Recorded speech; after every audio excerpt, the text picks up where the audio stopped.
Consent that members not on the committee be permitted to sit with the committee at today's hearing and ask questions. Without objection, so ordered. First, let me thank the Madera Community College for hosting the subcommittee this morning and everyone here for helping coordinate this very important hearing. Second, I'd like to welcome our guests to lovely Madera County and thank them for agreeing to testify here today. This hearing is an oversight hearing on the California High-Speed Rail project, and I have several concerns I look forward to exploring with the witnesses. In 2008, the voters of California approved a $9.95 billion ballot measure, Prop 1A, for this project. I was serving in the state Senate at the time and voted in favor of the proposition. What was sold to voters was a $33 billion project that would receive equally parts financing from the state, federal government, and private investors. Voters were told that they would use existing rail corridors and rights-of-way so that we wouldn't destroy valley farms, communities, and agriculture production. The entire track was to be electrified, and the project was to be built in segments that would be profitable and usable individually. The project has changed significantly since 2008, so much so that it is unclear if it conforms to the requirements of Prop 1A. The first construction package will not be electrified, will not be a usable segment, may not meet the time requirements for passenger trips, and uses money designated for high-speed rail on conventional train upgrades. Moreover, at the time of Prop 1A, the project was estimated to cost $33 billion and be completed by 2020. Since then, the project has undergone significant fluctuations in cost and completion date to a high in 2011 of $98 billion with a completion date of 2033, and now a $68.4 billion project with a completion date of 2028. My concerns about these cost fluctuations were confirmed last year when I asked Secretary LaHood at our hearing about whether the current cost was the final cost for the project, and he said, quote, "It's going to be expensive to build the high-speed rail. If that's the figure today, that's the figure today. It'll be different tomorrow." That is just not something that we've agreed to in California.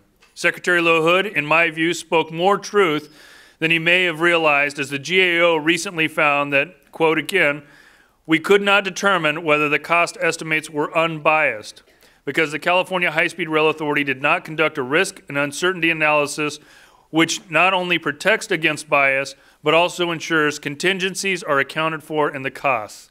Simply put, this is a key factor in ensuring cost estimates are as accurate as possible. While the costs will likely continue to fluctuate, the project has not established any funding sources beyond the $3.8 billion in federal tax dollars and the Prop 1A money. Of the $68.4 billion cost, the authority assumes $55 billion will come from public funds, of which $42 billion will be federal taxpayer dollars. Therefore, authority expects an average of more than $2.5 billion a year from the federal government to complete this project. This annual amount is more than Amtrak's annual appropriations for its entire system nationwide. Both the GAO's recent study of the project and the peer review group's review of the 2012 business plan was expressed concerns with the uncertainty of such future funding given the current budgetary climate. Even the state's backup funding plan, to use the cap-and-trade program, has been recognized as having its own set of challenges, leading the GAO to conclude the funding is uncertain. Furthermore, in 2008, we, the voters of California, were promised private sector investment in this project. Now in 2013, with the project nearly doubled in cost, there is no private money at the table. Instead, the 2012 business plan assumes $13 billion in private sector investment, but not until 2022, when the initial operating segment is complete. The plan assumes once the IOS is complete, it will turn a profit in 1 year, and so much so that the authority will be able to sell an operating concession to raise private funds. These are assumptions that are based upon highly speculative estimates, which have been criticized in almost every official review of this project.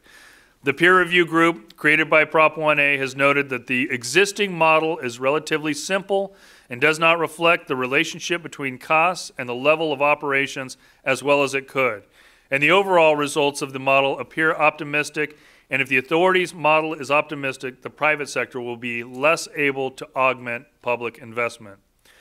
Furthermore, while the funding sources are each uncertain at best, the authority also promised in 2008 that the project would follow existing transportation and utility corridors to the greatest extent possible. Instead, the first construction package will traverse prime ag land. This land is valued at a range from $28,000 to $33,000 per acre. I'm not sure if this is the amount the authority budgeted for, but if it is, if it's not, and they do not pay such valuations, it could lead to further delay through continuous eminent domain proceedings. The authority has failed to disclose precisely where the track will be laid, roughly a month from when the authority intends to break ground, and no right-of-way has been acquired. No agreement is in place with Freight Rail regarding its assets, and landowners still don't know if train tracks will be coming straight into their living room. I want to conclude my statement by reiterating that I support the concept of high-speed rail. We're seeing it elsewhere around the world. We're certainly seeing it elsewhere around the nation. But we want to make sure that if it's done here in California, it's done right. What we have here today in no way reflects the promise that was made in 2008 to voters. The authority has failed to produce a $33 billion project, failed to reach agreement on utilizing existing transportation corridors, will not deliver fully electrified high-speed rail infrastructure, and still has not settled on a precise route 5 years after Prop 1A was passed. The authority is asking the federal government to pick up a $42 billion tab on a project that was approved by California taxpayers. Obviously, there have been a lot of questions from Valley residents as well as California and the nation abroad. We are expecting to get a lot of those answers here this morning, especially as it pertains to this initial operating segment and the overall Prop 1A that was passed by voters. I look forward to hearing from our witnesses on these topics. I now call on Mr. Costa for an opening statement.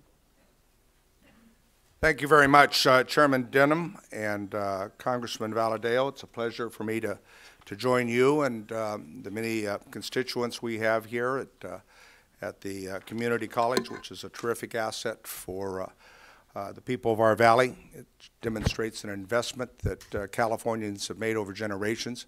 Investments in our education system, investments in our transportation system, and investments in our water system. We in the San Joaquin Valley have faced many challenges since our forebears stumbled across the Rockies and found fertile soil when they were looking for gold. And now we grow much of the world's food supply. I think we're all proud of that. We all reflect generations of families that have come here seeking a better life. Certainly, that's the story of my family. The fact is that today we're living off the investments that our parents and that our grandparents made in California as it relates to our transportation system, as it relates to our water system, as it relates to our schools. And it's time, I believe, that our generation step up and respond to the challenges that our parents and grandparents made. By outsmarting and out-innovating whatever stood in our parents' and grandparents' way, we must do it in the same way because it's the greatness of America. Together, we helped build one of the world's largest and most complex water delivery systems. But today, it's not sufficient to apply for the needs of California in the 21st century. That's why I am working so hard with many of my colleagues to invest in California's long-term water needs. We also created a world-class higher education system, but it too needs investments. And clearly, we would not be the golden state that we are if it were not for our highways, our ports and harbors and airports. But yet, we need to invest in those transportation systems as well, because they are insufficient for the growth of California that will have 50 million people. Today we have 38 million people. We will have 50 million people by the year 2030 and beyond. So clearly what I am laying out there is that California faces new challenges. But they're some of the same challenges our parents and grandparents faced when they first came to California, when they were raising their families, when they were starting their farms and businesses, and trying to create a better California as a better United States. California, obviously, has a transportation system today that most experts will agree is inadequate to serve our long-term needs, just as our water system is inadequate. In order to accommodate the demand placed upon our state, the question is not should we invest, the question is how we should invest. The facts are clear. Congested highways, especially 99, span the entire state. But yet, as we get money at the local and state and federal level, we continue to try to improve Highway 99. Not too far from where we are between Chowchilla and Madera and Merced, we're investing millions of dollars that has taken 1,300 acres of prime agricultural land, but we don't hear much about that. 1 out of every 4 flights between Los Angeles and San Francisco, which is the busiest short-haul market in the United States, are late by close to an hour or more. And we know the population demands in the Bay Area and Southern California, as well as in our valley, will only continue to grow. Therefore, the transportation challenges will only get worse if we don't make the investments. High-speed rail is a response to the challenge. And as the chairman said, we see advances of high-speed rail in Asia, in Europe, and in parts of this country because it is a good part of an intermodal transportation system, especially between 100 and 400 miles in distance. If you're going less than 100 miles, you'll drive. If you're going more than 400 miles in distance, you take a plane. But where high-speed rail has been most successful in other parts of the world is in that niche. And that niche fits California with the population densities that we have today. Something highways and airports cannot accomplish. From the time the first shovel hits the ground later this year, the project will have, I think, a true economic game changer to this state and to this valley. With the high unemployment that we have, we desperately need thousands of jobs that this system, I think, is going to create over the long term. To illustrate the point, we have letters of support here that, Mr. Chairman, I'd like unanimous consent to enter into the record from local elected officials, from chambers of commerce, from school board members, and from citizens. Without objection? Without objection. Thank you very much.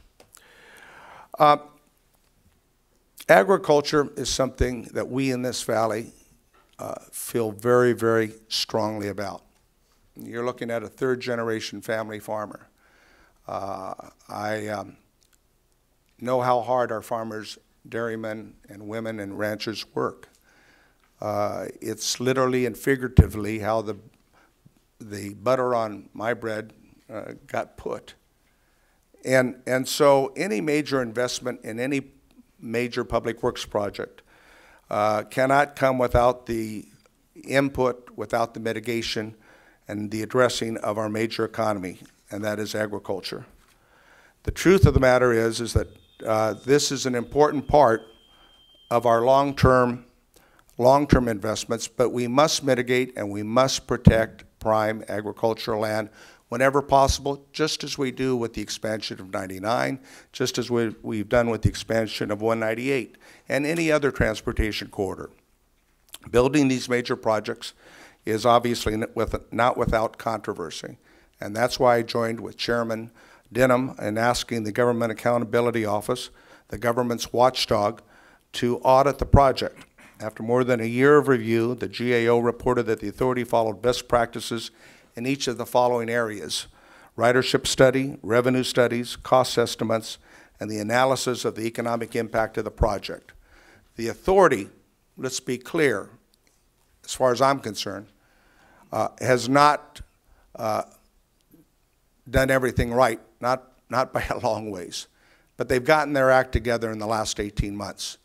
I was as concerned as many of my colleagues were about the lack of effort and coming together, but I think they've come a long ways. The GAO's report shows that what we have begun to notice over the past year, that they're putting things back in place and they're listening. Let me close. Like our predecessors before us, we can and we will solve the challenges before us today. People can always say it's not the right time, it costs too much. I wonder if President Lincoln were living today, in the middle of the Civil War, perhaps the greatest difficulty in our nation's history, the nation being torn apart, inflation running rampant, trying to figure out how to finance the Civil War. And in 1862, he says, we're going to build a railroad across the country. You know, today with the talking heads, you know, all the news, I can see is, Abe, you know, you ought to wait until your second term before you build this railroad. Well, the fact is he had boldness, he had vision, and that's been the spirit of America for our entire history. I look forward to hearing from our witnesses, Mr. Chairman, and trying to ensure that we provide the proper oversight. It's appropriate that we do so, and that we make sure that we try to do our very, very best in this effort. Thank you. Thank you. I now call on Mr. Valadeo for an opening statement. Thank you, Chairman Denham, and thank you, Congressman Costa, for allowing me to come to your district. Welcome. Anytime. Good morning. My name is David Valadeo. I represent California's 21st Congressional District. I've only been in Congress for about 5 months, but I served 2 years before that, California State Legislature. The last 2 years have been kind of a surprise for me because when this first came before me, I actually didn't have a problem with the high-speed rail in general. It became a serious issue when the money came from the feds, when the $3 billion, and it started really rushing the program forward. My constituents started to complain once more details came out. When they started hearing about losing their Amtrak station in their communities, like my Corcorans and my Wascos and Hanford, it really started to scare those constituents because it's a way that they able to get up to Hanford or Fresno to see doctors.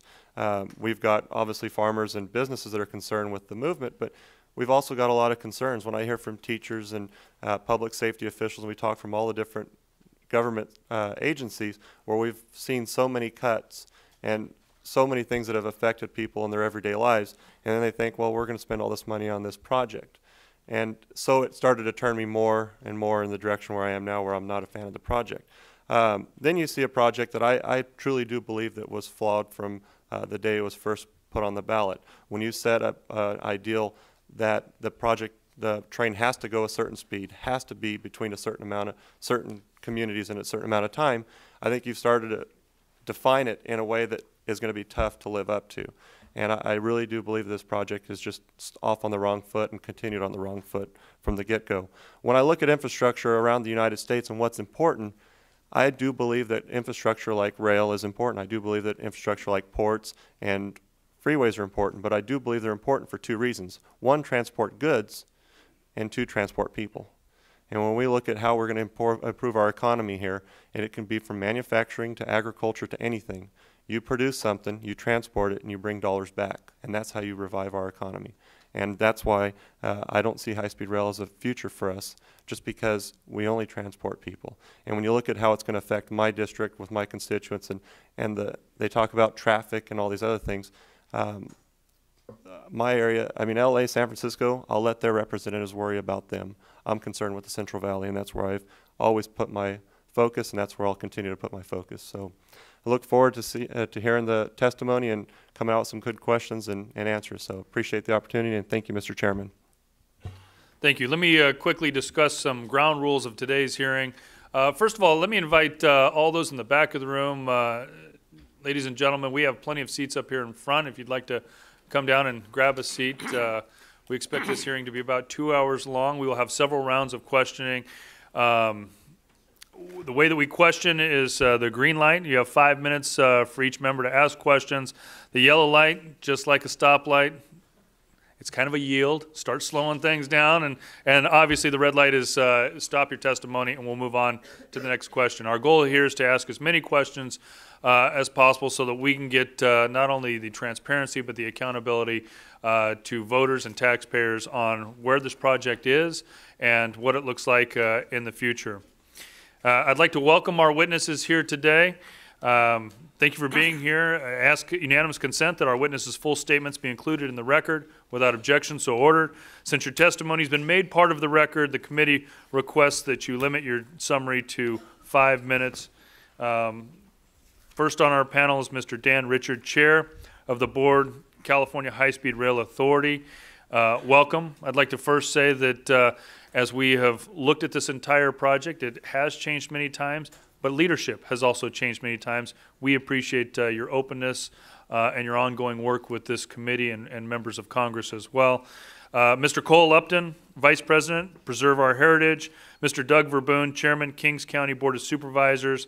Ms. Anya Radabaugh, Executive Director, Madera County Farm Bureau. Mr. Louis Thompson, Chairman, Peer Review Group for the California High-Speed Rail Project, and Mr. Al Smith, President and CEO of the Fresno Chamber of Commerce.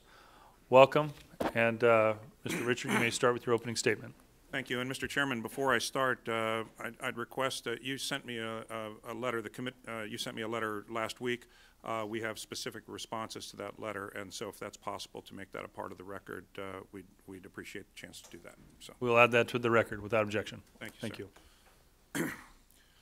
Chairman Denham, Congressman Valadao, Congressman Costa. I'm Dan Richard. I'm the chairman of the California High-Speed Rail Authority Board of Directors.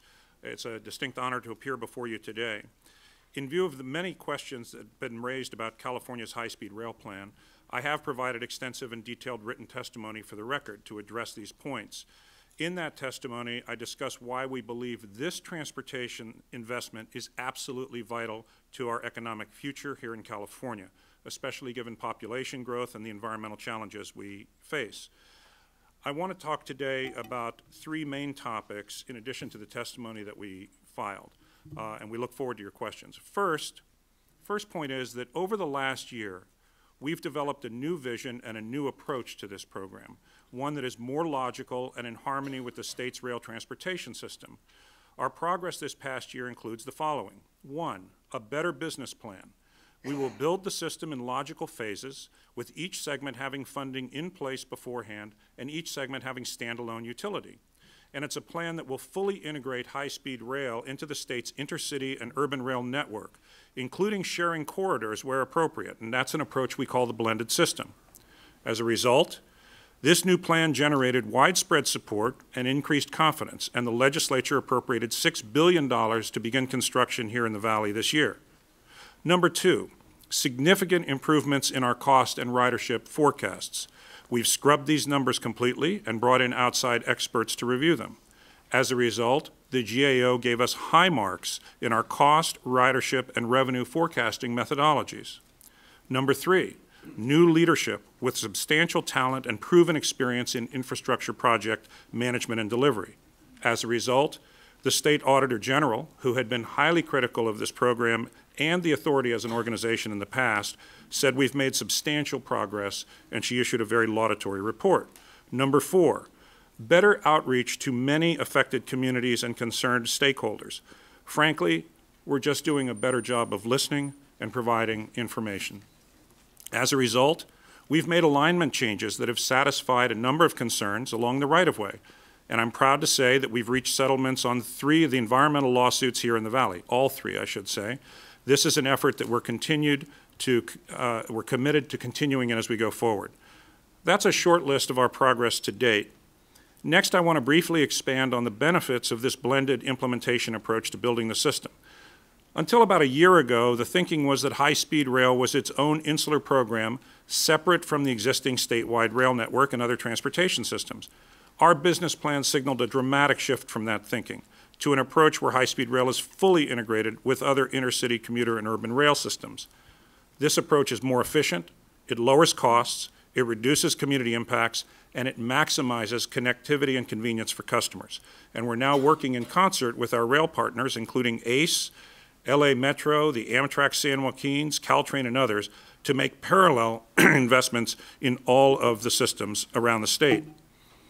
Lastly, I'm keenly aware that this committee has concerns about our plans to fund and complete the system. We believe we have a solid approach to funding this program, one that is appropriate to this stage of project development and consistent with how other major infrastructure projects are developed both here and abroad. Mr. Chairman, our current estimate is that the program will cost about $53 billion measured in 2012 dollars, or $68 billion, as you pointed out, in fully inflated dollars over the next 15 years. And we are beginning an aggressive effort to bring those costs down. Today, we have in hand about $13 billion in funding through a combination of state funds and state bonds and federal appropriations, which is actually a good first step. But with high-speed rail in California, we have an additional opportunity to include significant private sector investment. And this is because we're highly confident the system will generate net operating cash flows. That's the universal experience of high-speed rail systems around the world, that once built, once the capital is expended, they generate net positive operating cash flows. Our expectation is that by selling the rights to private sector operators, we'll generate another approximately $14 billion net present value for the full build-out of the system. So the question is not whether the private sector will invest, but when. In the absence of project completion guarantees or any type of revenue guarantee, they'll want to see a proven revenue stream. This has been the experience around the world, and GAO confirmed that that was also their understanding and experience as well, and they said, quote, "The authority's plan is consistent with this funding approach." Remaining funds will come from a basket of high-value sources, such as real estate development around stations. In Japan, this accounts for about 30% of their revenues. Concessions to lease our right-of-way for fiber optic and energy facilities, parking and advertising revenues, and so forth. And finally, I'll be very quick. The Brown administration has identified state cap-and-trade revenue as a potential backstop for this project, and the high-speed rail project is eligible to receive those revenues. Lastly, we do believe it is reasonable for the federal government to continue investing in high-speed rail, because like the interstate highway system, it's good for the economy. However, our approach will not just be to come to you seeking federal funds, but to work with you to find areas where federal support can leverage private sector dollars and help us attract that investment. And in that regard, we look forward to working with you on innovative approaches to reauthorizing PREA. I want to thank you again, Mr. Chairman, for allowing me to provide you with a quick update. We look forward to your detailed questions. Thank you. Thank you, Mr. Richard. Mr. Upton. Thank you, Mr. Chairman. I'm a farmer, and I'm here to... You push the mic on, Cole? How's that? There we go. Okay. Well, I'm a farmer, like I said, so mics are a little bit of a mystery to me here. I live on my farm. My son lives on my farm. My grandson lives on my farm. It was started by my dad in World War II when he got back. It means a lot to us. It's our heritage. It's our future. So I'm going to give you my experience I've had with high-speed rail, which I don't think is dissimilar from other farmers here in the Central Valley.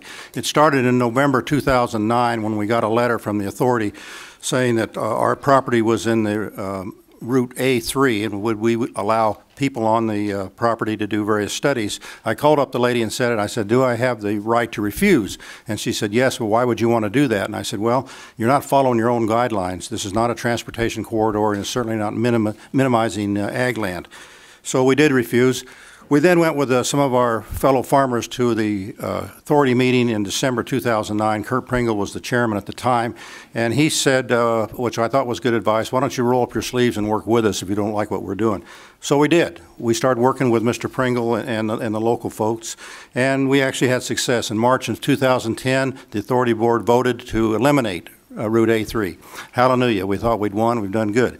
Well, we stayed with the process. We got on these technical committees, and we worked with them. In June 2010 in Merced, they had a joint technical committee between the Merced to San Jose Consultant Group, Merced to Fresno Consultant Group, and the county agencies. And I asked the question, where do we want the Y? Do we want it north of Chowchilla or south of Chowchilla? It was unanimous. The public agencies represented wanted it south of Chowchilla. Well, a short month later, in July of 2010, the consultant group and the authority came out and said, okay, we're going to have it north of Chowchilla. So I challenged them, as did others, okay, how can you have a public input process? You take it and then you do the exact opposite of what people want. Well, they said, no, the city of Chowchilla wanted it. So I called up the mayor. He says, no way, it wasn't us. So we go back again. They said, no, it was FRA wanted it. So we asked the FRA. They didn't want to talk to a bunch of farmers from California, so we did an FOIA request. Took a year to get the answer and to find out, no, they had nothing to do with that. So in August 2010, the authority said, well, we put the pencils down. So from August 2010 till December of 2011, we were sort of in this process where we worked with them. We got resolutions opposing some of the routes, et cetera, et cetera. In December 2011, the authority and the consultant group came out with their preferred hybrid route. Okay, this hybrid route is what you see for the construction in Fresno there and in Madera, but in the Y section they had one for us as well, and it was a worse abomination than what they had before. This moved it from Road 13 to a road called Road 12 1/4. The only problem was Road 12 1/4 doesn't exist. This is a figment of the imagination of the authority. So again, we protested, and the board, to their credit, they excised out the Y portion there in the spring and said, we're going to move that to Merced to San Jose group and let them study it. And so in June of 2012, we started working with the Merced to San Jose group, and that was good. They started listening and that thing. I think the key change for me anyway was when they hired Diana Gomez as the regional director. She came on in late 2002. She was a fresh face. She was willing to listen to us. She's a Valley gal, and she brings a unique perspective because she's used to things that don't work very well and a lot of losses because she's a big Raider fan, okay? So what she did, which nobody else did, she was willing to work with, meet with my farm laborers, the guys. I'm an equipment-intensive farmer, so my guys got good jobs, they have health benefits, their kids go to college, they own their own homes. And she met with them, and we had a good discussion afterwards. And her point was, why do we have to replace good farm jobs with rail jobs? Why don't we have both? Why don't we make the structure so it's consistent with our existing infrastructure? And that's what we've been saying all this time, and we are hopeful that this is what will happen with this project. We have several projects on or routes that are on the table now, 152 and Road 18, which will work. You also have two from the old days, Avenue 21 and Road 13, which are abominations. We've opposed them for 4 years. If you stick that on us, then you may as well just have kept the old group in, because we're back to square one, and we're going to start fighting again. Now, I'd like to point out a couple of folks that have really helped us. Number one, Chairman Dem, I appreciate your efforts in doing this. I appreciate Supervisor Rogers and what he's done with us. But I want to point out a couple of folks that are strong high-speed rail advocates that have actually worked to try to get us together. One is Supervisor John Pedroso of Merced County. He's worked with the authority and us. The other was Didi Adamo of your staff. And I got to say, they're unique. A lot of the other folks that are for this thing in the valley just have called us names, and that doesn't help the authority. I told her to try to make you happy, Cole. Okay. Well, now ask Mr. Richard to make me happy and get the right routes, and we'll be done here, okay? So, in conclusion, the ball is in the high-speed rails court now, and I'm hoping that they don't fumble it. Thank you. Mr. Good morning. My name is Doug Verboon, for those of you who don't know me, and I'd like to thank the staff, the council here. Can you hear me all right? I'd like to thank Congressman Denham and Congressman Costa and Congressman Valadao for letting us come today. Appreciate it. Since we last testified in 2011, the situation has worsened. It has dissolved into a project Proposition 1A voters would not recognize. We have chronicled unaddressed concerns in volumes of correspondence. The project ignores environmental precedent in favor of political posturing. The county was completely excluded during the corridor refinement process. This exclusion caused the authority to realize, too late, that's a choice one of, that is, choose one of the most well-planned, completely protected, and ag-sustained areas in California to anoint the spine of the project. It has steadfastly ignored Kings County ever since, essentially stating it is too late. Kings County can't possibly be the least environmentally damaging project alternative, with only 20 miles east of Highway 99 and 198 convene with the Visalia Airport. Visalia has tirelessly lobbied to have the authority open its eyes and receive this perfect gift. The 2012 business plan may save dollars, but at least on paper, but also robs the bond money, bestows its conventional commuter rail, and blends the project into the Prop 1A voters would not recognize. $68 billion would allegedly build Phase 1, plus $32 billion to electrify that 100 miles, and billions more to complete Phase 2. Phase 1 will shift Amtrak and bypass cities whose people, economies, and have become dependent on them, including Hanford, Corcoran, and Kings County. The result is a project that will not be electrified, will be standard diesel, will be subsidized, will compete with conventional passenger and freight service, will travel at 79 miles an hour, not the 200 plus indicated in Prop 1A, will not provide a nonstop LA to San Francisco Prop 1A required trip, will not be green, but it will seek cap and trade money, claiming it is, will rely on speculative funding sources, will not have additional federal money, will not entice venture capital, will not have independent utility, will clog the cash-strapped courts with condemnation cases, will be politically expedient for some, but at the cost of the environmental justice and Prop 1A. The project has no construction permit, but claims it will start construction in July of 2013. It does not have ERA required agreements with Burlington Northern Santa Fe or Union Pacific. It does not have the necessary environmental permits to complete even the 29-mile initial construction segment, let alone drift into Fresno-Bakersfield segment that has yet to be certified. Even so, the authority certified to the legislator that it will, in the future, comply with the required environmental thresholds, even though Prop 1A requires all environmental certifications be obtained for Merced to Palmdale before bond approval.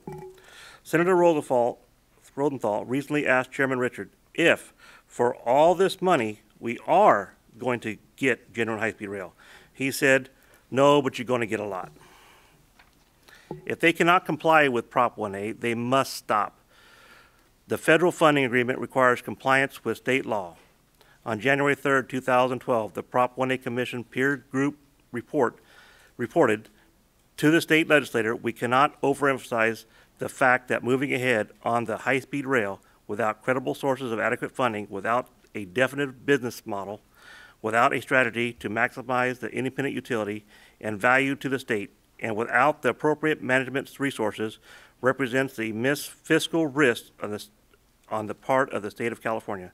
High-speed rail in California is defined in Prop 1A is a worthy objective and one that my county initially supported so long as it allowed existing transportation corridors. It has developed to a project voters would not recognize, and given the truth, the governor would probably decline to endorse. This should concern the authority's federal partner, the Federal Railroad Administration.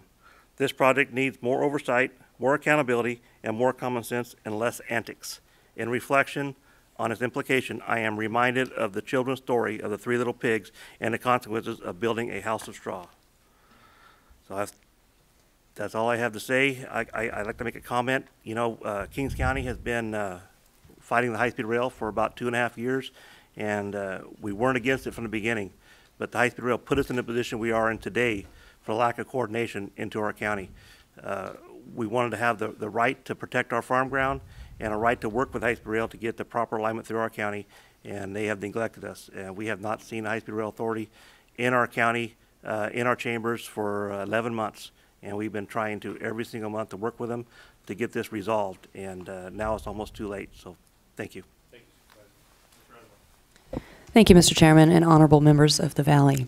The Madera County Farm Bureau appreciates the opportunity to provide testimony on behalf of its 1,200 members of Madera County. Madera County ranks 10th in the state for gross agricultural production value and 4th in the entire world for the production of specialty crops. We receive no federal subsidies. We pay our employees entirely off the profit and the sweat of our crop. Agriculture and ag-related businesses account for over 76% of Madera County's employed and also represent nearly 67% of Madera County's GDP. The Farm Bureau represents approximately 95% of all agricultural interests in Madera County. The California High-Speed Train Project has a lengthy history in Madera County, which dates back to 2009, as my colleague Cole Upton mentioned. These design options that were originally presented included a variety of alignments that deviated significantly from major transportation routes, crossing agricultural lands and prime farmlands, ultimately causing what now appears to be an insurmountable level of mistrust, suspicion, and anger towards the project by the agrarian community. The final alignment selection in Madera County in May of 2012 yielded at this far an unprecedented level of agricultural property acquisition and irreparable damages to agricultural operations in Madera County. The final alignment again in Madera County leaves State Route 99 as much as 5 miles to the east of Madera County, which bifurcates, dissects, and severs approximately 500 different ag operations. 413 of those affected are in Madera County. The result, although yet to be defined, is certain to be a loss of businesses, revenue, jobs, and ultimately land that's available for agriculture.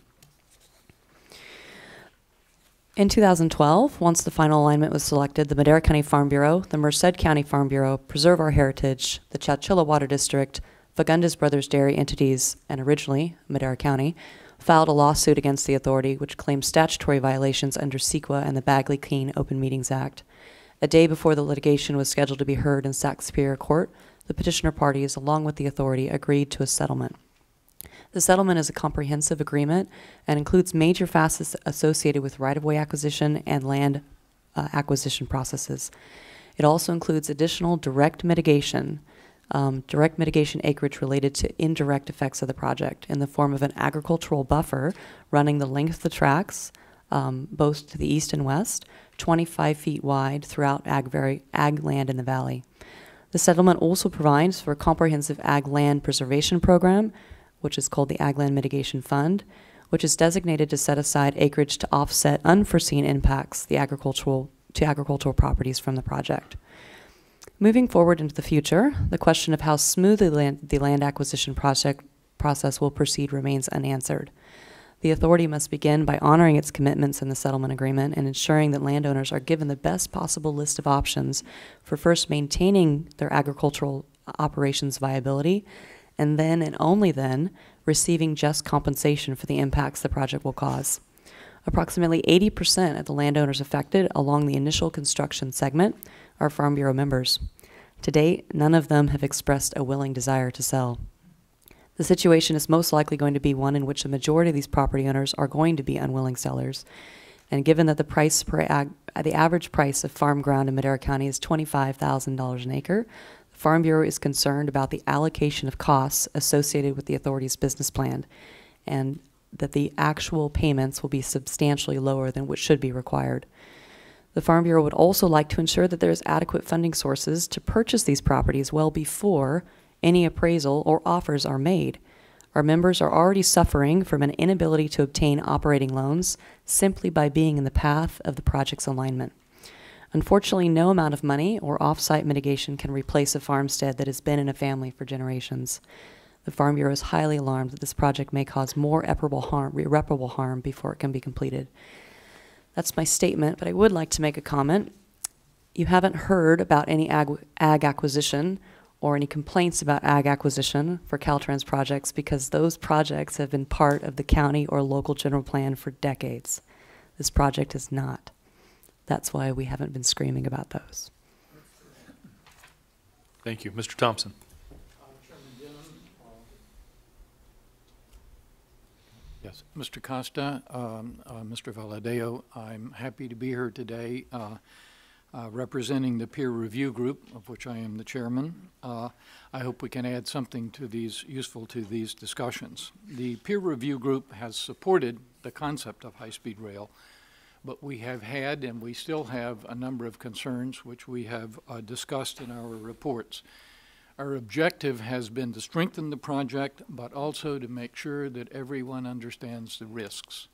We have been especially concerned to make sure that people know what we're getting into, because my experience is that if you don't do that at the beginning, sometime in the next couple of years, when people begin to realize how difficult it is, the project loses credibility. We want to avoid that if we can. Most of our concerns have been covered in your own summary of the subject matter statement, which was excellent. And I'm not going to try to elaborate on those. I just want to list them briefly to put them all on the table. First, the source of complete project funding doesn't exist. Beyond the existing sources of funding, there is no federal money and there are no other sources. There is a possibility of a new federal program. There's a possibility of using the state's cap and trade program. There could be a sales tax. Indeed, the 2000 business plan depended on a sales tax. There could be a fuel tax. There could be private money. It will be delayed until later. Obviously, we don't advocate any of these, but the point is that some of them will have to be developed or the project will not be able to go beyond the Central Valley. The second was the risk of what happens if it doesn't go beyond the Central Valley. And that risk still remains, but we feel that it has been mitigated very significantly by also beginning to work on the ends where the immediate ridership in the immediate population and benefits are. As Chairman Richard said, the planning context of this project was backwards. That is, we started with the wonderful idea of high-speed rail, and then we began to think about what to do about it if we got it. It should have been the other way around, and it is now. The state has issued a new state rail plan, which begins to put it into the right kind of context, and gives us more confidence that it'll be served by local transport. There was the issue of phasing and blending of the project to make sure that it got done in the right sequence. The authority's proposal to build south first, we believe, was correct. That is the right way to get started. The phasing and the blending on both ends makes a lot of sense because it reduces the disruption of the project to the urban areas. Business model we were concerned about, that's how are you going to manage the project, because among other things, the raising of private sector money is crucially dependent on the business model. The 2014 business plan, we understand, will spend a lot of time on the business model, and we support that. As to management resources, this project at its peak will be larger than Caltrans. It will have a larger construction effort than Caltrans, and we have been concerned all along that it would have the management resources it needs to manage the project. They've done two things. First, the adoption of the design-build contracting process, if it works the way it's supposed to, will shift a lot of the burden to the contractors. And secondarily, we give them considerable credit because the priority of the project has been raised, and as far as we can see, they've gotten a lot of the state resources that they needed. But design-build contracting has risks as well as benefits, and we certainly will want to see the next couple of years of the project. Demand forecasting has been lowered a little bit, and their peer review panel has made a number of suggestions. Since there are no decisions to be made, in effect, until the decision to go south, we can take the time to get the demand forecasting better, and we can collect the data that we need to make a much better demand forecasting model. Capital costs, as you know, are based, as of now, on preliminary estimates. Only one bid. There is no experience with the capital costs, so we'll just have to see. Right now, no one has great confidence in those forecasts. The O&M model, they're going to work on, and we believe they will improve it. Let me summarize this with 2 points. First of all, high-speed rail in California is an immense project. We shouldn't kid ourselves. It is a giant project. The high-speed rail projects in Europe and Japan and in other places in Asia have been managed by an ongoing railway that knew what it was doing. The High-Speed Rail Authority has got a very steep learning curve, and it'll be a real challenge. Second, though, they have made, as others have said, manifest progress in getting this project under control. The project of September 2011 and the project today is very, very different. And many of the issues that we had have been addressed. We stress that a number of things will not be resolved for a number of years, but at least they have addressed many of them, and they have made a lot of progress. Finally, our role, we think, is to work hard to identify issues and to make sure that all of the right questions are on the table. And I hope we can do that, and I hope that in this meeting and in others we can be useful to you. Thank you, Mr. Thompson. Mr. Smith. Thank you very much, Chairman. Chairman Denham, Congressman Costa, Congressman Valadao, thank you very much. I'm Al Smith, and I thank you for the opportunity to be here today. As the president of the Fresno Area Chamber of Commerce, I work closely with the business community, and I guess I have a decent understanding of our Central Valley's economy. This Fresno Chamber strongly supports the high-speed rail project for California. It will create jobs now and in the future, and it will make doing business in our valley more attractive and efficient. California's unique geography and expected population growth makes our state perfectly suited for this project. Central California is considered the breadbasket of the world, as was noted. Its fertile soils generate billions of dollars of economic stimulus and thousands of jobs. Fresno, Madera, and Tulare counties alone generate over $14 billion of the $32 billion ag dollars statewide. But this area is almost totally dependent on agriculture. Unfortunately, it can be negatively impacted with drought conditions and environmental challenges, as we are witnessing even as we speak. The guarantee of ag's sustainability year in, year out is always fragile. As a result, there is an urgent need to diversify our economic base. In the Central Valley, unemployment ranges in excess of 15%. That's double the nationwide average. Some West Side cities have unemployment as high as 40%. So job creation is paramount. The development of high-speed rail has the opportunity to create 20,000 jobs for each $1 billion invested, and a lot of those jobs, thousands of those jobs, will be in the Central Valley. It will be a boost to small business, with 25% of those funds targeted to them and to disabled veterans. Should the maintenance facility be located in our area, it would create another 1,500 high-paying permanent jobs, bringing ancillary businesses and support services with them. This part of California could become the epicenter for future high-speed rail projects as it expands across the nation. Businesses, large and small, in the San Joaquin Valley support high-speed rail. Jackie Marion is a lifelong resident of Fresno, a business owner since 1967. He's the chief executive officer of Valprint, a marketing and design company based in Fresno. 3 of the company's properties will be affected by the rail alignment, and throughout this process, he has found in the High-Speed Rail Authority a willing and supportive partner. He knows that his short-term sacrifice will serve the greater good, ensuring a brighter future for the Valley. Same with Helen Chavez Hansen, the owner of La Tapatio Tortillas, who also has 3 properties affected by the project. She states that the high-speed rail staff has been extremely responsive in her questions and helped develop options for redirecting traffic flow in order to provide continuous operations. Now, about that unique geography. As you know, this state is long and slender. From north to south, it's 770 miles. That's the equivalent of driving from Chicago to Jackson, Mississippi. The distance from Los Angeles to San Francisco is an exhausting 382 miles. So that's 6 hours drive. The distance from San Diego to Sacramento is a painful 504 miles. That would be an 8-hour drive. Our 38 million inhabitants are split, with 60% living in the southern part of the state and 40% in the north. California citizens and businesses in the South need to interface regularly with its northern counterparts, primarily San Francisco as a financial center and Sacramento as its government. Our transportation choices are limited: automotive, air, Amtrak, bus, and rail.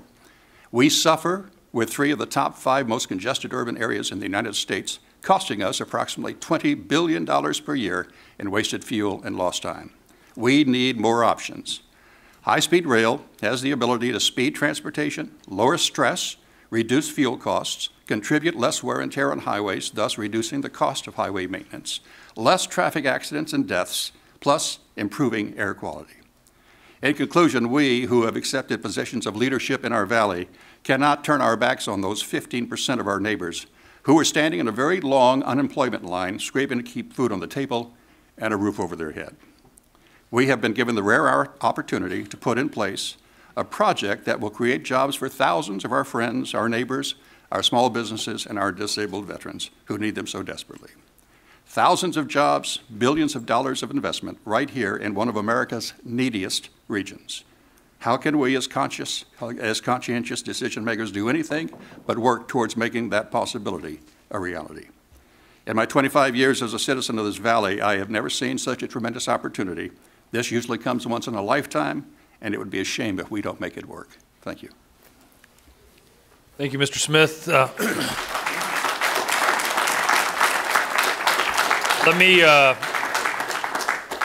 Let me stop those in attendance now. We are not going to permit signs, cheering on either side. We're going to keep this a very orderly hearing so that we can actually get down to the facts. And let me start with that line of questioning. My goal of this hearing is twofold. First of all, I think the Valley residents have a right to know what farms this is going to, how businesses will be disrupted, what the timeline is for construction. Basically, property rights and property owners should know what to expect in the future, whether they're planning for harvest or planting or getting their goods to market, as well as the businesses in this initial operating segment, initial construction segment. The businesses should know whether they have the opportunity to expand, or are they going to have to relocate? Should they shut down their doors? A lot of those Valley questions initially on the timeline itself.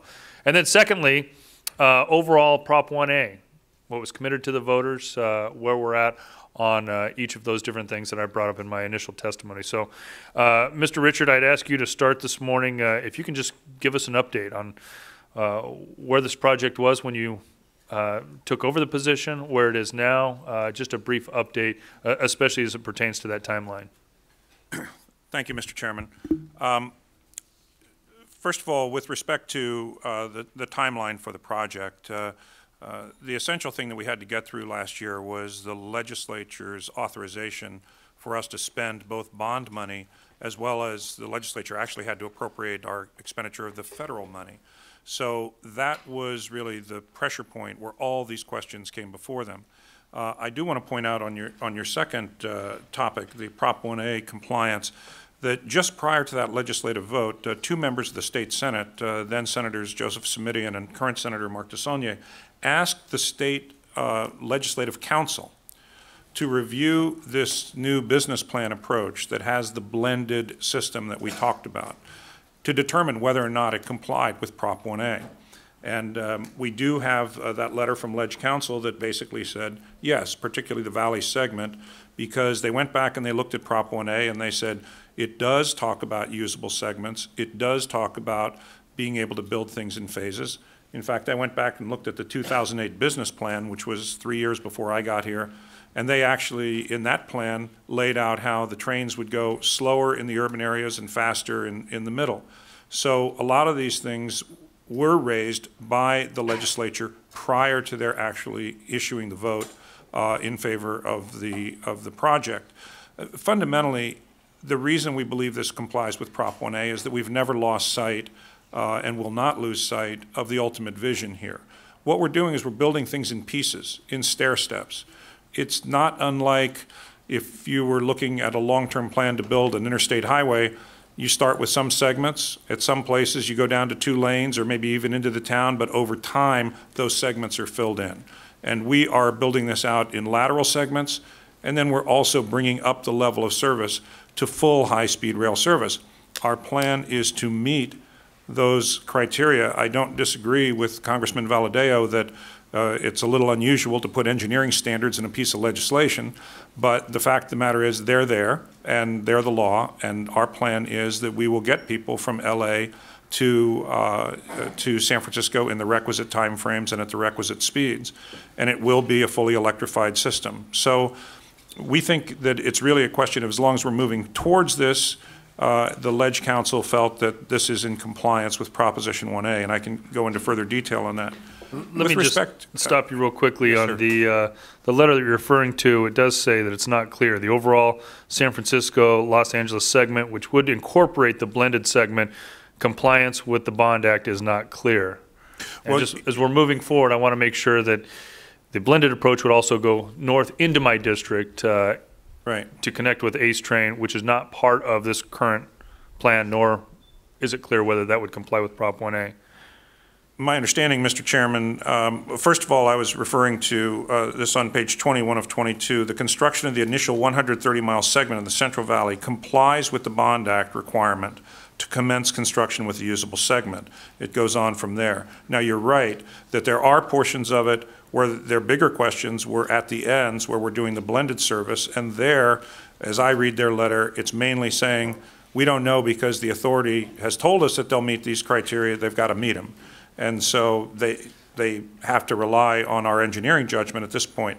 But with respect to the construction of the Central Valley portion, there didn't seem to be any question, at least in my reading of the letter. Now, in terms of your question of where we're starting, the project through the Central Valley is about 130 miles from here in Madera down to north of Bakersfield. For environmental clearance purposes, we broke that into 2 segments, a Merced to Fresno environmental review and Fresno to Bakersfield. We have completed the Merced to Fresno review, and with the settlement of the litigation, there are no more questions about that segment. And so the plan is to start here, we believe this summer, building that line from about Madera Farms, I think it is, down into Fresno. Mr. Chairman, we have provided you with specific parcel information along that. For the segment from Fresno to Bakersfield, we're not able to do that at this point because we're still in environmental review. We have alignments. Mr. Richard, let me stop you there because yes, I'm sir. Out of time, and we're going to try to stick to the 5-minute questioning. But on that specific topic, just to be clear on this initial operating segment, Merced to Fresno what you applied to the SDB for is only 29 miles of that segment, correct? Yes, sir, because that's the only part we've got environmental clearance for now. The rest of the clearance should come in the fall. In phase 2 of? For the, in the valley portion for the Fresno to Bakersfield phase, we will complete the environmental work in the fall. And then our 6 construction packages will cover that entire 130-mile segment. And have you identified the route for the first operating segment? For the first segment, that 29-mile segment, that route is identified, and I believe we've given the parcel information to your office. Thank you. Mr. Costa. Thank you, Mr. Chairman. Mr. Lewis Thompson, thank you for your thoughtful comments with regards to the GAO report. I suspect you've been a little bit modest here, but I'm looking at your biography.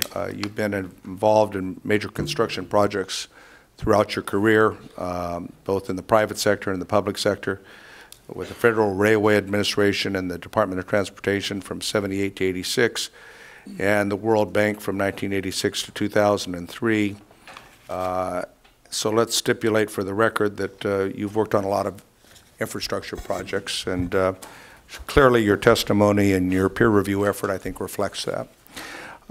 You talk in your testimony about concerns on how the project will be funded and a dedicated source of funding for the project, which I and others are striving to achieve. But I'm wondering, in terms of a comparative analysis, for example, I've been working on the improvement of 99 from Bakersfield to Sacramento for my time in the state legislature and now in Washington. And we have phases on Highway 99 for improvement, but we don't have a guaranteed source of funding. There are funds that are dedicated for these corridors, but it's not guaranteed. And so we have to build it in phases as money becomes available. 198 in Supervisor Verboon's Kings County that I've been working on for 14 years with first Senator Chuck Pachegian from Visalia to 99 and then from 99 to Hanford. I wished it hadn't taken so long. I had a very close cousin who was injured like a lot of other people in an accident in 1964 during one of those foggy January days. But that project stopped and started 3 times and then went up on the shelf because of insufficient funding. I'm wondering, Mr. Thompson, with your expertise, how those transportation corridor projects in terms of a guaranteed source of funding is different than this project or than I-5 where we built it in phases. Well, the Interstate Highway Program, as you know, did have a guaranteed or at least hypothecated source of funding. Which is oversubscribed. Which was oversubscribed. Still is oversubscribed. The point is that the people who started out with the map of the highway system had a reliable source of money that they knew over a period of years would fund what they were going to do.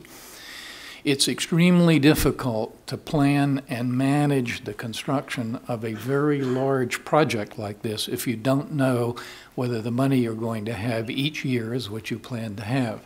When I built the Northeast Corridor project, we depended each year on an appropriation from the Congress, and we didn't know each year what the appropriation was going to be. Well, as you know, because of my time here, the fact is that we're trying to get a stable source of funding for high speed for the Northeast Corridor and for other corridors around the country. That's part of the debate in the new transportation bill, and I concur that that's a goal that we should obtain for all of these projects. But the fact is we plan projects in America, whether they be transportation projects or other projects that are major in infrastructure, and we don't always have the money up front. Would you agree with that point? Of course. We don't always have the money up front. Our point was twofold. One is the money does not exist, and so it will have to be sought from one source or the other. And the second is that when you're trying to plan and manage a project of this magnitude, it certainly is better if the money is available up front and you can rely on it. But you can do it otherwise. There's no question about that. I'm trying to think of any project that I've been involved with for almost 30 years where the money was up front. I mean, if that was whether you went forward or didn't go forward, I mean, we're trying to fix the delta right now. It's a $14 billion price tag. We have identified sources of money, but the money's not up front. On the Y project, Mr. Richards, Mr. Upton talked about the frustrations he had with the so-called Y, and we've heard some of the comments. Can you describe how you're working with the property owners between Chowchilla, or between Madera and Merced on the Y? Yes, Congressman. First of all, to do that, I just want to indicate I'm joined here by our CEO, Jeff Morales. Mr. Morales had the personal leadership to address those questions, and I'm very happy that he's done an excellent job working not only with Mr. Upton, but also with the Madera and Merced Farm Bureaus.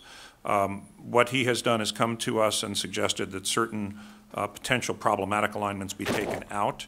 And because we're still in the environmental process, I can't say what the ultimate outcome will be. We are now very fully informed at the board level that there are certain things that work and certain things that don't. Thank you, Mr. Richards. Mr. Valadao. Thank you, Mr. Chair.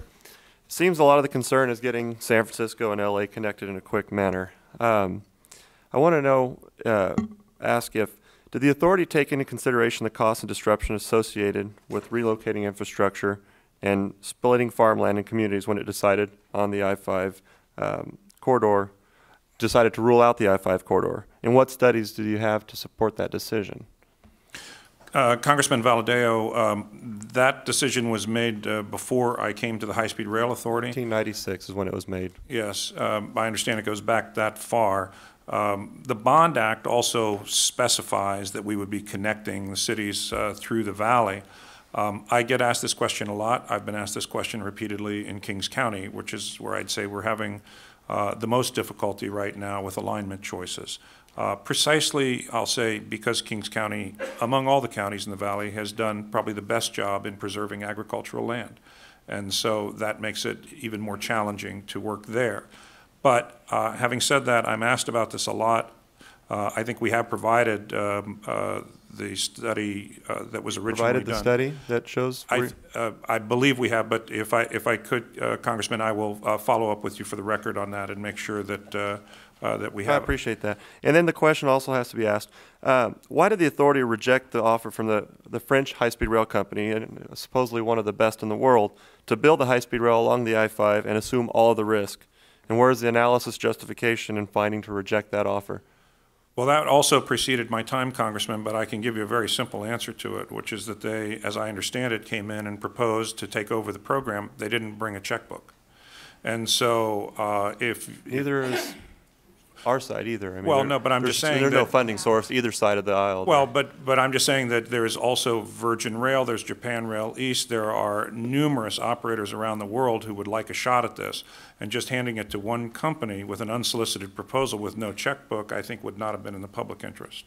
Well, and then with the blended approach, when I was in Sacramento, that vote came down, and the two members that you specifically mentioned earlier that had concerns with it did end up voting against funding the project because, and I think Joe Simidian actually did a wonderful job on the floor if anybody has a chance to listen to his speech, because he's always been a supporter, but he voted against the project when I was there. But the blended approach was brought in and brought to the table so it would, in my opinion, buy off some of the votes in the larger areas with more votes, LA and San Francisco. But that blended approach was brought in to save money and to use existing resources.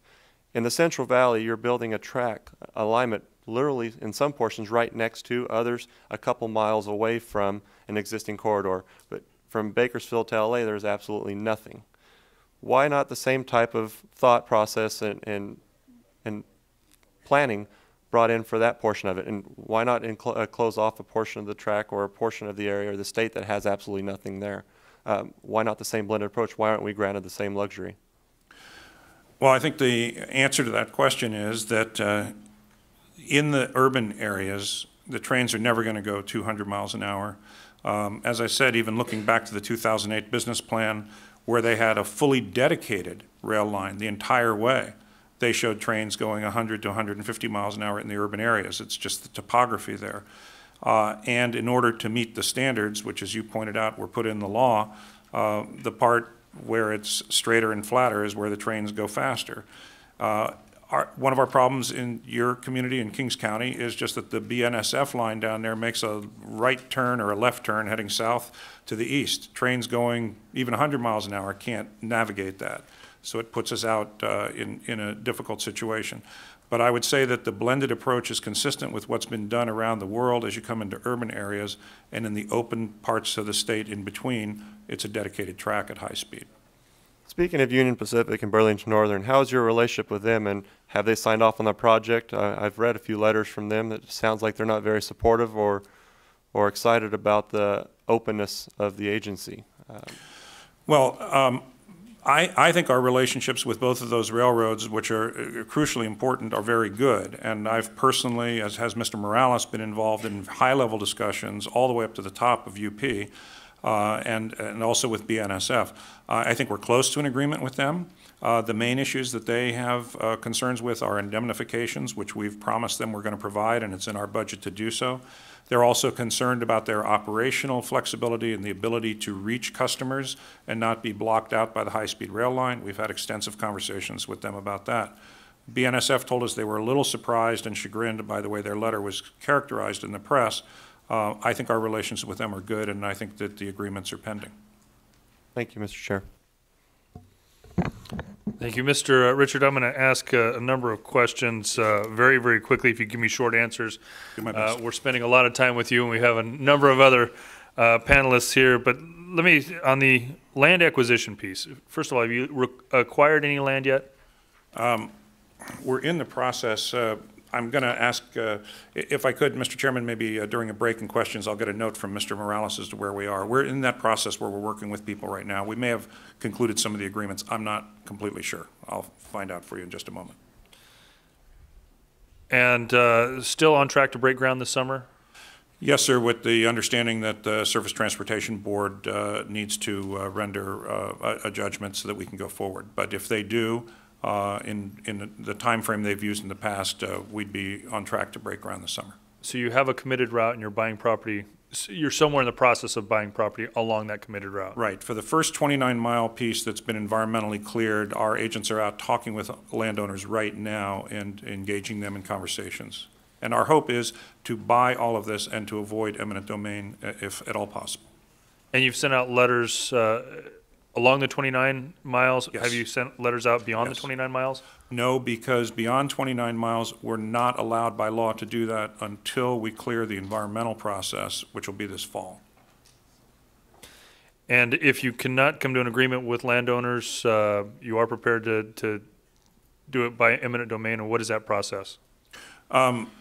We'll follow the law. That process, as I understand it, I'm not a practicing lawyer, but is that there is a process where if there's no agreement, we go to court to get an order for the take, and then people argue about the price. And I think it's fairly standard with what happens in other situations, whether it's highways or other types of developments. Thank you.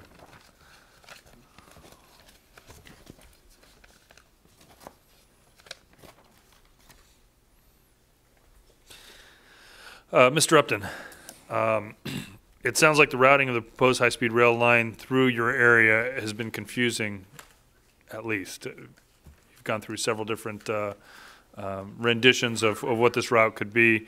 How would you describe your current relationship with High-Speed Rail Authority after those objections have been? Our current relationship is as best as it's ever been, okay?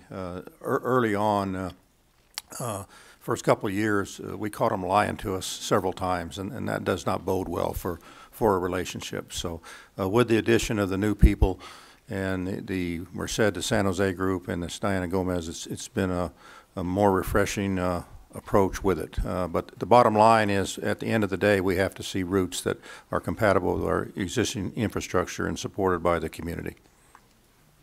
And as you've testified, they are listening much better than they ever have been before. Do you have current suggestions for them on how we move forward?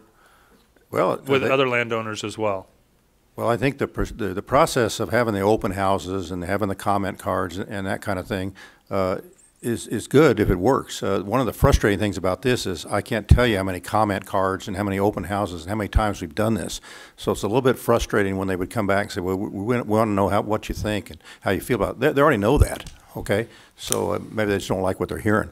But it seems like this group is taking a more responsible approach with a little bit of integrity, and I hope I'm not speaking out of turn here, but I hope that it results in some actual routes that reflect the community's wishes and is compatible with our infrastructure. Thank you. And Mr. Richard, you have provided the committee with the parcel numbers along that initial segment. Would you also be willing, as Mr. Upton and other landowners, before reaching into eminent domain, adjusting parcel lines? Do you have the ability to adjust which parcels may make slight changes along the same route? I'm going to need to check with our folks about that. I'd like to be as flexible as we can be. We have to stay within the bounds of the state and federal environmental process. There may be some amount of flexibility. If we deviate from that too much, I think we run into problems. But let me make this commitment to you, Mr. Chairman. We are going to do everything we can to work with landowners in a positive, productive way. There may be some people who simply don't want to do it. That's fine. But I know that you know our Vice Chairman, Tom Richards. He's from the Valley, a very decent man. He and I have talked about this, how we want to approach people to make sure that they are fairly compensated for any land that we would offer.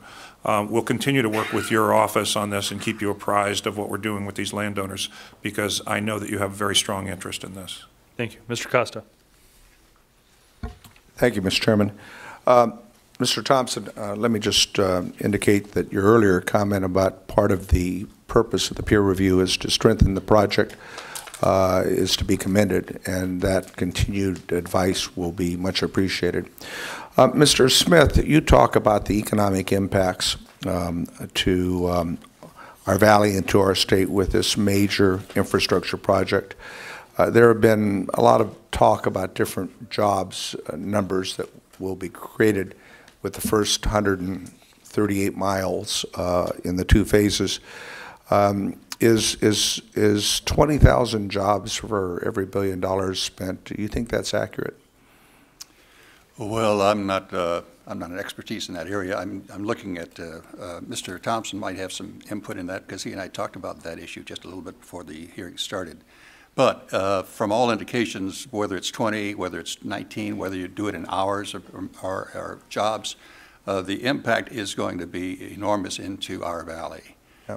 You talk about your time here in the valley, 20-plus years, and you and I have interacted over most of that time, I believe. One of the constant complaints I think that we get about living here in our valley, and I'm third generation, is that we oftentimes, when it comes to investing in major infrastructure projects, our funding formulas for transportation, our funding formulas for schools, go down the list, that we get shortchanged from the Bay Area and Southern California. Now, all of a sudden, we have the opportunity to be the key segment in beginning this enormous infrastructure project. That's kind of different, isn't it? Well, I think it's a game changer. I mean, I really do believe that going forward in the next 20 years, if this project continues on and is done, and you can argue about how it's done, and you can nibble around the edges about whether it's right, wrong, or indifferent, but if the project is successful, I think it's going to completely change the complexion of the Central Valley. As the urban areas become more congested, as the cost of living in those areas for businesses as well as for residents continue to sort of strangle those people on the coasts and in those larger cities, they're going to be looking for places to move to, their businesses as well as their homes. And they're going to have to look at areas like the Central Valley. And having a great, efficient transportation structure, I think, is paramount to make that happen. An interconnected transportation structure. Mr. Richards, some of the most vocal critics, as you know, have been landowners and farmers. I've been very concerned about that in every conversation you and I have ever had since you took on this responsibility. It comes from my concerns about maintaining our valley's #1 economy and doing what we continue to do best. Can you tell me what specific steps you and board members and your staff have taken to try to really sit down in the affected corridor routes to try to meet with farmers and landowners? Congressman, I'm a person who lives in the Bay Area. Over the last 18 months, I've personally spent quite a bit of time in the Valley, in I think all the counties up and down the alignment. We've met with individual landowners. We've also met with representatives of agricultural growing operations, and had a chance to listen to them. As I like to say, I've stood in Sam Gaspar's milking barn in Hanford. I've been on people's dirt where they're growing organic cherries and almonds, pistachios, and so forth. And so I've seen some of this in ways that I frankly had never understood it before as a Northern Californian. And I think it's critical for us to preserve the valley and the agricultural resources. We have made alignment changes as we were looking at the Merced to Fresno corridor that protected a major food processor there. We are currently in discussions in the Wasco Shafter area with large growers there. It's not like they particularly want to wake up with high-speed rail coming through, but they've got one alignment that works for them and one alignment that very definitely does not. We're working with them to try to work on those issues. Kings County will be having another conversation next week with Kings County leadership. We have spent a lot of time, myself, Mr. Morales, Ms. Gomez, and others, certainly trying to do a better job of reaching out to the agricultural sector and listening to them, and we are making alignment changes as a result to try to minimize the impact on agriculture. I also want to say that the settlement that we entered into with Ms. Radabau's organization, I think is going to form a great template for agricultural protection going forward, particularly with the unique problem of going across farms and orchards at an angle and leaving remainder properties that would otherwise be stranded properties in terms of diagonal corridor. And so the agreement that she hammered out that we've agreed to, I think is going to be much better for people in those situations. Thank you. Thank you, Mr. Chair. Mr. Verboen, when was the last time you've met with the High-Speed Rail Authority? Have you reached out, and are you meeting with them anytime soon? The last official meeting we had with the High-Speed Rail Authority was June 10th, 2011, and we left them with an idea to do speed up the dairy permitting process, and haven't heard from them since. They've been vacant in our area for some time. We've left every Tuesday open since that day and haven't heard from them until about 10 days ago. Got a call from Diana Gomez, asked to meet, and we set up a coordinating meeting in our chambers on June 4th. So they've been absent for 11 months. So June 4th, that's next week, right? Yeah. All right. And I apologize if I butcher your name. I think Anya's probably better to go with. That's fine, you can say that. I understand some of your members are concerned about the authority's use of eminent domain. How will this affect your Farm Bureau members, and how long does the litigation process take, if it comes to that? Well, I understand we've also deployed an eminent domain attorney, but I understand that standard eminent domain is at least a delay of 4 months. And unfortunately, or fortunately for the condemnee, it actually works out really well if you are a victim of eminent domain to file and essentially become a plaintiff in an eminent domain case. So it almost removes the pro or anti-project position and makes it more of a financial decision. And that is actually something that, for what it's worth, we've accepted in Madera County. We are very concerned, though, that the ultimate funding that's been estimated for project acquisition or parcel acquisition is actually about 4 or 5 times more, which is usually what is yielded out of an eminent domain case. So again, it's a one-way ticket, not to use too much of a railroad pun, but you can't, when you buy ag land for this purpose, you can't go back. So we are really worried that that even the offers are going to damage our operations to such a point that the ultimate endowment accounts can't be funded with the proper level of a fair market starting price before you go into a valuation hearing. Does that make sense? Yeah. Okay. Have any of your members actually been in conversations with the High-Speed Rail Authority about land acquisition? Oh, yes. And are they starting to see some prices, or? No prices yet. In fact, that is something that Chairman Richard alluded to. There have been several appraisals that I know of. I know there's been a debate about property access throughout this process, which again I understand. But some of the meat and potatoes of the appraisal process is actually just starting to formulate because, again, the lawsuit was just settled a month ago. And have you seen an actual finalized alignment? Do the farmers know this is going through my property, exactly where it's going, how it's going to affect them? Generally, from Avenue 17, which is just to the north of the city of Madera, to the San Joaquin River, yes. Okay. Within 200 feet or so. Within 200 feet, and what about Kings County? Mr. Verboen, sorry. We do not have an alignment as of yet. We have 2 proposed alignments, but there's no definite alignment in our county.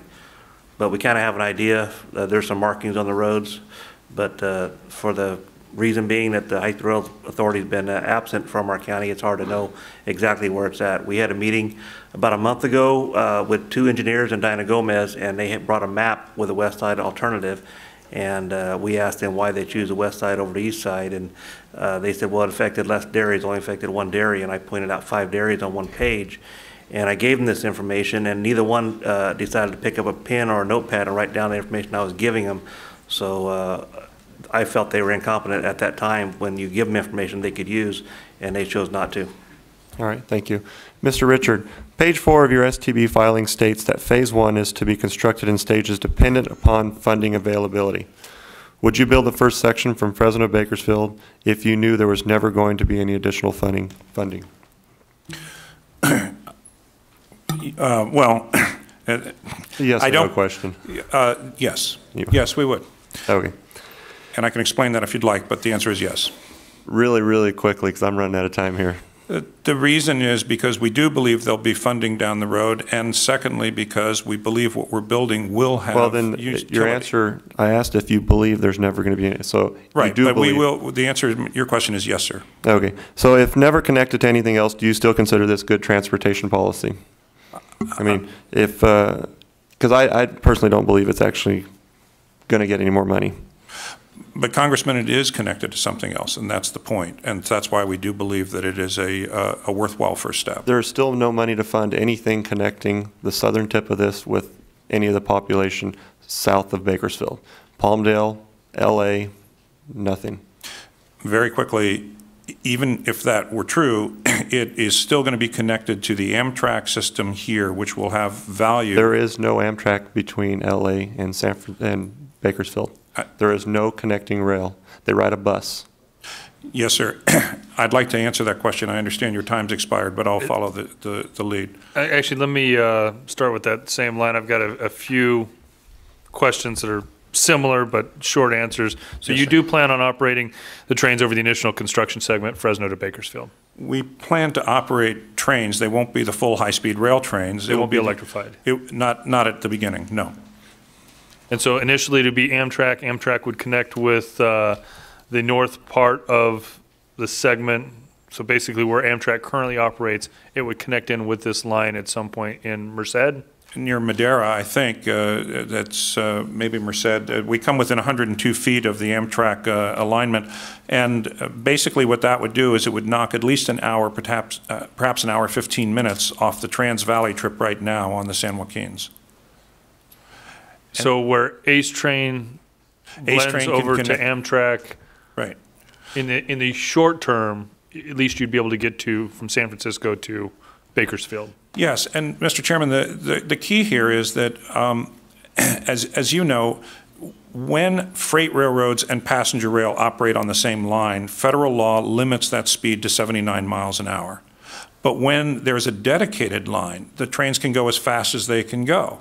And so that means that once we build our track, even if it's not electrified, the existing Amtrak service will be substantially improved because even their existing locomotives could probably hit 120 or something like that. I'd look at Lou Thompson. But it will enable, at the very first step, better trips up and down the valley on the Amtrak line. And then we have the next step planned to get to Palmdale. So just to be clear, from Madera to Bakersfield would be that initial segment, which is going to be dedicated track for Amtrak specific, which would at least be able to get higher speeds from Madera to Bakersfield at a $6 billion cost. Precisely correct. That's right. Thank you. Mr. Thompson, I want to talk a little bit about the peer reviews, the group's last review of 2012 that raised concerns with cost ridership. Ridership is what this whole thing is predicated on. Obviously, we're not going to have any private investor if they can't substantiate these ridership numbers. Can you explain the concerns that you have over ridership? Well, there were a number of concerns expressed about the ridership demand forecasting. The main one that we expressed was not that it was either right or wrong, but that people should understand that when you're making a forecast for what we called a greenfield project as opposed to a brownfield project, you inherently have a lot more range of outcomes. For the audience, you might want to explain the distinction between brown and green. A greenfield is a brand new project where no service exists now and we have nothing on which to base the demand forecast except questions that you ask people, what would you do if there were a service? Almost every high-speed rail project in the world has been a brownfield project in which there was an existing service and all you were doing was improving it. It's a very different forecasting situation, and the confidence that you have in the results is much greater when all you're doing is improving an existing service rather than building something entirely new. The primary ridership numbers are predicated upon pulling people from air travel to train travel, Actually, correct? they're more predicated on pulling people from the highway. Far more of the ridership comes from the highway than comes from the air. So the ridership numbers that you're looking at would be the highway travel that's currently up and down Highway 99 in the valley? Some relatively small portion of that travel. The imbalance between highway riders and train riders is very great, and all you take is a percentage of the highway travel, and that's what the railway ridership would be made of, predominantly. Of course, it's significant for airways as well. So how do your ridership numbers differ from what the California High-Speed Rail Authority's numbers are projecting? Well, I'm not sure they differ. What they have done as they've refined their models is, generally speaking, reduced their demand forecast. So as we stand today, the demand forecasts are lower than they have been in the past. But we never said they were right or wrong. What we said was be aware that there's a fairly wide range of outcome from these, and just because it says 28 doesn't mean it can't be 14 or 42. We do not have any private investors here to testify today, but I will tell you I've talked to some of the largest rail companies throughout the world, as well as some of the national providers of trains. None have seen anything that would encourage them to invest in this point. What should give us confidence in these ridership numbers that we will have a private investor in the future? First of all, actual experience. If they build the iOS and they actually have ridership, and you can see that does give them confidence. But the second thing is that the role of the private sector in this project, and in fact in most high-speed rail projects, has not been to pay back the investment in the infrastructure. It has been to provide the rolling stock and to operate the system and to use the operating revenues from that to cover their costs, and in some cases generate a contribution to infrastructure. The role of the private sector will be wholly dependent on how much of the infrastructure you want them to pay back.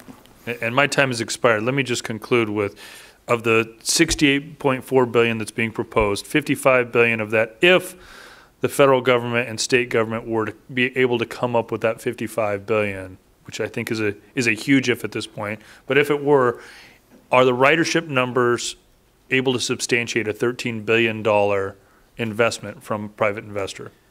I believe that the ridership numbers will be sufficient to cover the cost of the rolling stock and cover the operating cost of the system, including the maintenance. I think what's in question is how much of a contribution above that can be made to the infrastructure, and I really can't give you a number on that. But the numbers, the investment that you're talking about is not the $13 billion that is currently being proposed? That will wholly be dependent on numbers that we won't know for years. Mr. Richard, I'd ask you to follow up on that as I come back around for this last line of questioning. Mr. Costa. Yeah, thank you very much. Mr. Thompson, I think in your comments it quite clearly points out what the challenges we face. And that is that unlike in Europe and Asia, where they've made a commitment to it over the last 40 years, there is no book that has been written on how you build high-speed rail in America. We've had a number of different efforts that have taken place with the Northeast Corridor. We've had other proposals that have been out there. But really, we're writing that book today here in California, I would submit. And so there are a lot of important questions that have yet to be answered. But if we decide, like we have decided in America for 238 years of our nation's history, that we're going to do something, we make a commitment, we put America's ingenuity to that, using the best of our private sector as well as the private sector public partnership, we've been enormously successful for transportation projects, for water projects. And I think the peer review areas is, I mean, where these pieces fit into place. It's hard, I think, to take the rhetorical question that was just asked, to talk about investors from Europe or Japan or anywhere else, including here in the United States, if in fact Congress is still debating about taking money away from the project.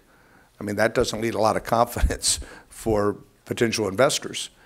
So I think that we have to be mindful of that. I don't know if you care to comment. Well, I have absolutely no doubt that we can build this system if we want to. There's no question about that. I also have no doubt that there are public benefits from this system that you can never capture from the private sector.